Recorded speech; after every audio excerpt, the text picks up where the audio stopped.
Not that many years ago, buying an NFL franchise was something a genuinely wealthy person could do without becoming a household name for it.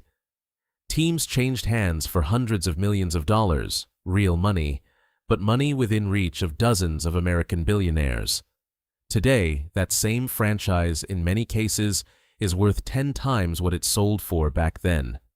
No other asset class in America, not real estate, not the stock market, has grown anything like this, and almost nobody outside the league understands exactly why.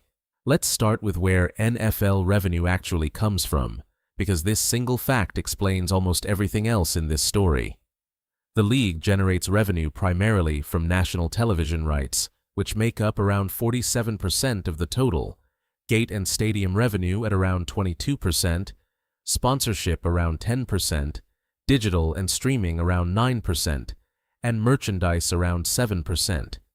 And here's the part that separates the NFL from almost every other business on earth: that national revenue is shared equally among all 32 teams.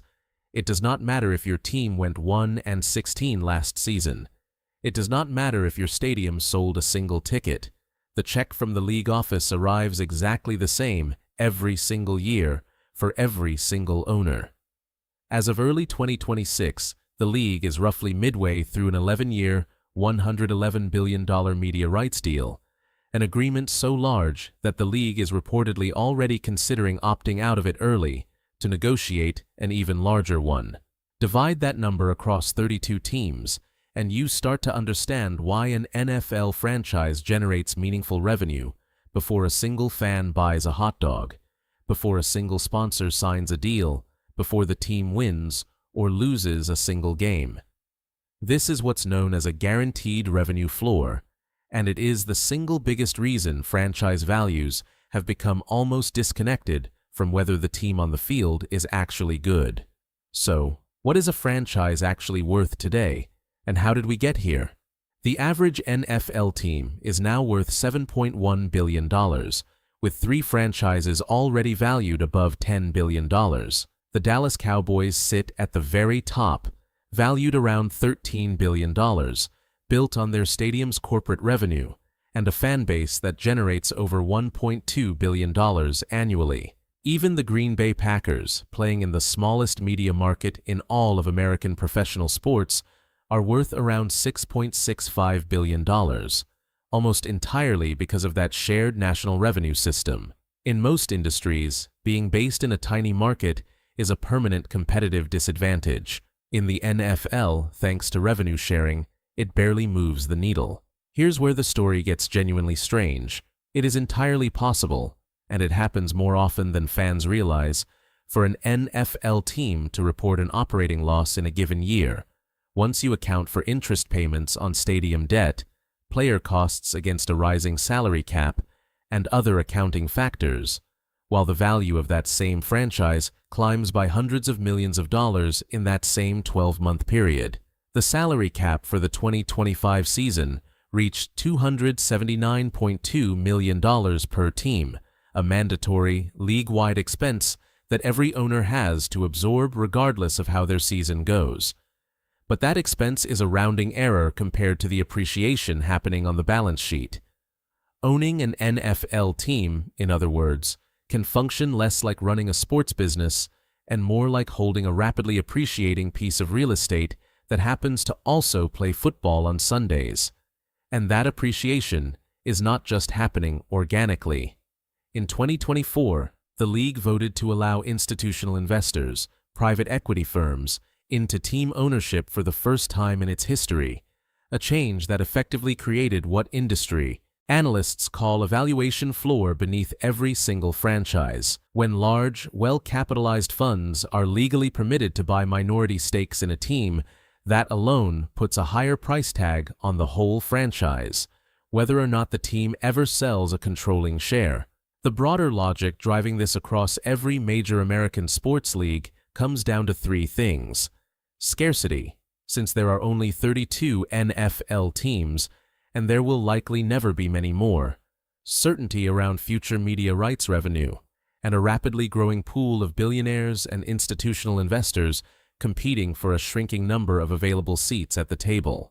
Which brings us to the actual scarcity problem, because this is the part that makes NFL ownership almost unlike any other business you could buy into.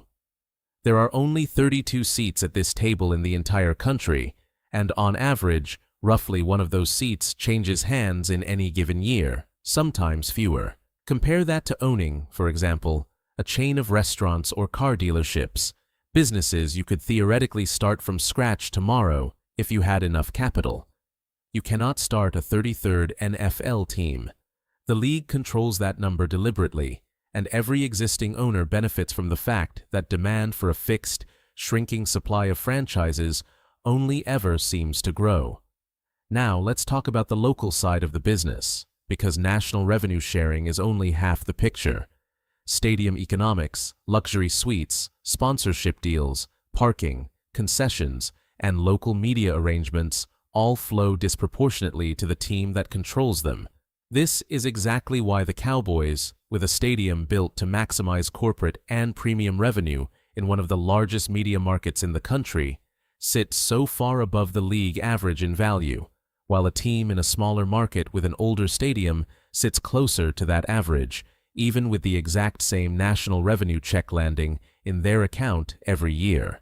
This is also why stadium construction has become such an enormous part of the ownership conversation, with newer projects now running well into the billions of dollars, funded through a mix of ownership capital, private financing, and, in many cities, a meaningful contribution from taxpayers who will likely never see a cent of the team's actual profit.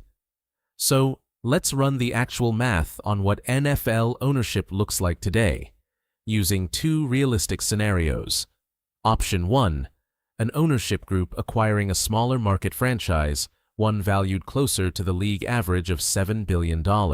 Even with modest on-field performance, that ownership group receives an equal share of national television revenue alongside every other team, absorbs a fixed and predictable salary cap expense, and watches the underlying value of their asset climb steadily most years, regardless of their win-loss record. Simply because the pool of potential buyers for any NFL franchise keeps growing faster than the number of franchises ever will. Option 2, ownership of a top-tier, large-market franchise with a modern, revenue-maximized stadium. Here, the local revenue streams, suites, sponsorships, media deals, stack directly on top of the same national revenue floor every other owner receives, pushing valuation growth even further ahead of the league average and turning the franchise into what many wealth advisors now describe as one of the most reliable, low-volatility, high-appreciation assets a billionaire can hold, sports team or otherwise. The NFL ownership business works because it was deliberately built not to fail. A fixed, scarce number of franchises. A guaranteed shared revenue floor that has nothing to do with performance. A salary cap that keeps costs predictable across the entire league, and a growing global pool of investors willing to pay almost any price for one of the 32 seats at this particular table. It does not work the way fans watching from their couch on a Sunday afternoon might assume, where winning translates directly into an owner's fortune. It works because winning was never really the point of the investment in the first place. Not bad for a business where you can lose every single game on the schedule and still end the year measurably richer than when it began.